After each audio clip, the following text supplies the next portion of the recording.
सुक्खू सरकार में सत्ता में आते ही 1 अप्रैल 2022 के बाद पूर्व जयराम सरकार के कार्यकाल में खुले गए 300 से अधिक स्कूलों को डिनोटिफाई किया है। साथ ही अन्य विभागों के संस्थान भी डिनोटिफाई किए गए।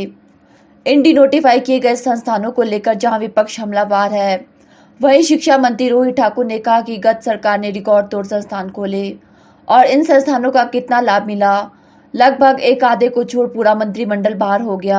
आज जो संस्थान है उनमें रिक्त पद भरने की आवश्यकता है, उन्हें मजबूत करने की आवश्यकता है। विभाग माननीय मुख्यमंत्री की प्राथमिकता है और जैसे पहले भी उन्होंने दिशा निर्देश दिए, हमारे जो डे बोर्डिंग स्कूल्स बनने हैं पूरे हिमाचल प्रदेश में, उसके विषय में भी मैं समझता हूँ अपनी प्रेजेंटेशन देंगे और बहुत से पद रिक्त पड़े हैं उसके बारे में भी कैबिनेट में विचार विमर्श करेंगे। लेकिन अभी जो फॉर्मल एजेंडा अभी प्राप्त नहीं हुआ है, लेकिन ये जो 2-3 महत्वपूर्ण बातें शिक्षा विभाग से संबंधित है, इस पर हम निश्चित रूप से कैबिनेट में चर्चा करेंगे। सर, 1 अप्रैल 2022 के बाद जिन शिक्षण संस्थानों को डिनोटिफाई करने की बात हो रही है, क्या ये मसला भी जाएगा और क्या रिपोर्ट सबमिट की जाएगी, पेश की जाएगी एक तरह से कैबिनेट में? इसके बारे में विस्तार से रिपोर्ट मांगी गई है और जहाँ तक मुझे बताया गया है लगभग वो रिपोर्ट तैयार भी है और हमारा प्रयास रहेगा कि गुण दोष के आधार पर जहाँ स्कूलों की आवश्यकता है वहाँ स्कूल खोलने चाहिए।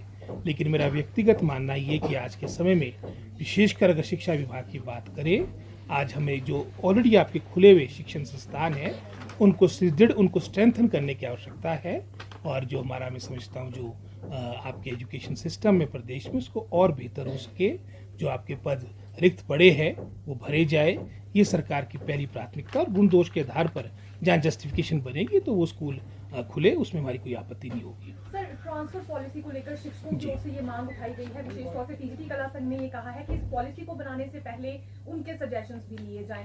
सर, क्या कुछ ऐसा होगा? हमारी सरकार हमेशा सकारात्मक है, उनके सजेशन भी लिए जाएंगे और निश्चित रूप में जो पॉलिसी आएगी वो हमारे प्रदेश के हित में होगी, हमारे विभाग के हित में होगी और विशेषकर क्योंकि शिक्षा विभाग बहुत ही महत्वपूर्ण विभाग है जिसके माध्यम से आने वाली मैं समझता हूँ हमारी पीढ़ी जनरेशन उनका भविष्य सुरक्षित हो सकता है। इस ओर हमारी सारी जो आपकी वैकेंसीज वो फिलअप हो, ऐसी नीति बने आपकी जहाँ पर सरप्लस स्टाफ है युक्तिकरण के माध्यम से, जहाँ पर आपका स्टाफ का अभाव है उन क्षेत्रों में भेजा जाए, ये सरकार की प्राथमिकता रहेगी। सर, जो छात्र संगठन चुनाव है हिमाचल प्रदेश विश्वविद्यालय में बहुत लंबे समय से वो नहीं हुए हैं, हालांकि ये पहले भी मुद्दा बनता रहा है। एनएसवाई ने भी डिमांड की थी कि छात्र संगठन चुनाव होने चाहिए। क्या सरकार इस दिशा में कोई प्रयास करेगी या जो सिस्टम चला है उसको ही अडॉप्ट ऐसे किया है? अभी इस बारे में कोई ऐसा विचार हुआ नहीं, अभी तो फिलहाल जो सिस्टम बना हुआ है वही चला हुआ है और आगे भविष्य की गर्व की बातें हैं। वर्तमान में तो वही है जो सिस्टम हमारा बना हुआ ऑलरेडी। सर, जो शिक्षण संस्थान अंतिम 6 महीने में खोले गए थे, पूर्व में चर्चा भी हुई है, क्या उसको लेकर सर कोई फाइनल डिसीजन हुआ कि क्या उनको मर्ज किया जाएगा या ऑपरेट किया जाएगा? किस तरह की स्थिति इस वक्त है? इसके बारे में मैंने पहले भी कह दिया है और जहां आवश्यकता होगी, जहां पर जस्टिफिकेशन बनेगी, मात्र मैं समझता हूँ अपनी राजनीति चमकाने के लिए अगर हम संस्थानों को खोलेंगे उससे ही। उदाहरण के तौर पे अगर पिछली सरकार की बात करेंगे, रिकॉर्ड तोड़ इंस्टीट्यूशंस 300 से ऊपर तो हमारे एजुकेशन विभाग में खोले गए। इसी तरह से चाहे वो रेवेन्यू डिपार्टमेंट था, चाहे वो आपका हेल्थ डिपार्टमेंट था, रिकॉर्ड तोड़ आपके संस्थान खोले गए। लेकिन उसका कितना लाभ मिला, कितना नहीं मिला, लगभग एक आध को छोड़ के पूरा मंत्रिमंडल ही बाहर हो गया। तो मैं समझता हूँ जैसे मैंने पहले कहा, चाहे वो एजुकेशन सिस्टम की बात है, चाहे हमारे विभाग की बात है या अन्य विभागों की बात है, आज हिमाचल प्रदेश जो छोटा प्रदेश है, यहाँ पर जो हमारे संस्थान ऑलरेडी खुले हुए हैं उनको स्ट्रेंथन, उनको सुदृढ़ करने की आवश्यकता है।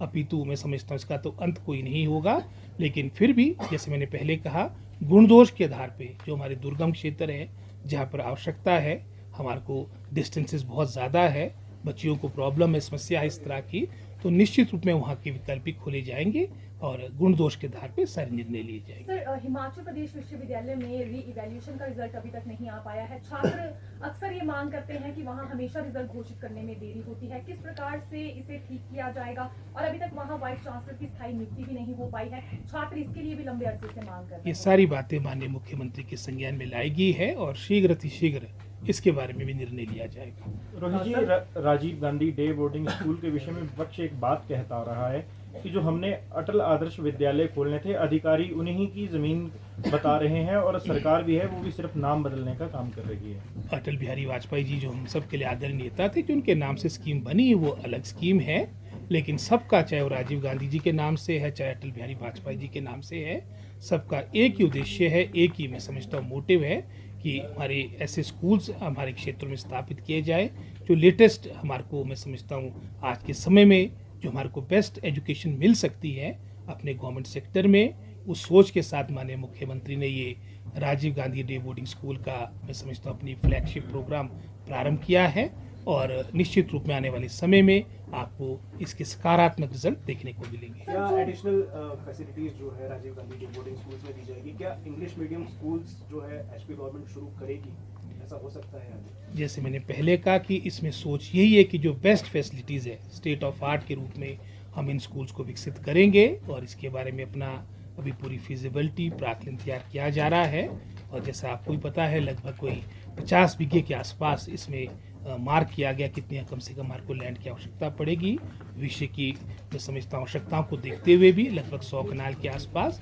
और अभी हम आइडेंटिफाई कर रहे हैं कि अपने ऐसी जगहें जहाँ पर इतनी लैंड अवेलेबल है, तो प्रथम चरण में जैसे हमारी सोच है कि हर विधानसभा क्षेत्र में ऐसा एक स्कूल हो। प्रथम चरण में जहाँ पर भी हमारे को ज़मीन उपलब्ध होगी जो विभाग के नाम की जा चुकी है या हिमाचल सरकार के अधीन है, उनको प्राथमिकता मिलेगी।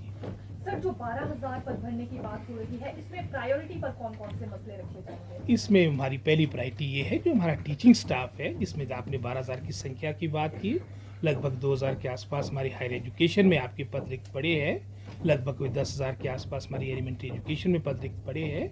हमारा पूरा प्रयास रहेगा, विशेषकर अगर हम बैच वाइज अपॉइंटमेंट की बात, उसमें तो हमने लगभग 1 महीने का समय दिया है, जो प्रमोशन के माध्यम से आपकी पोस्टें फिलअप होनी है, दोनों जो आपके अलग अलग स्तर पे आपकी रिक्तियां भरी जाएगी, 1 महीने का इसमें समय दिया गया। इसके अलावा जो हमने कैबिनेट से जिन पोस्टों की सैंक्शन लेनी है वो प्रक्रिया भी प्रारंभ है।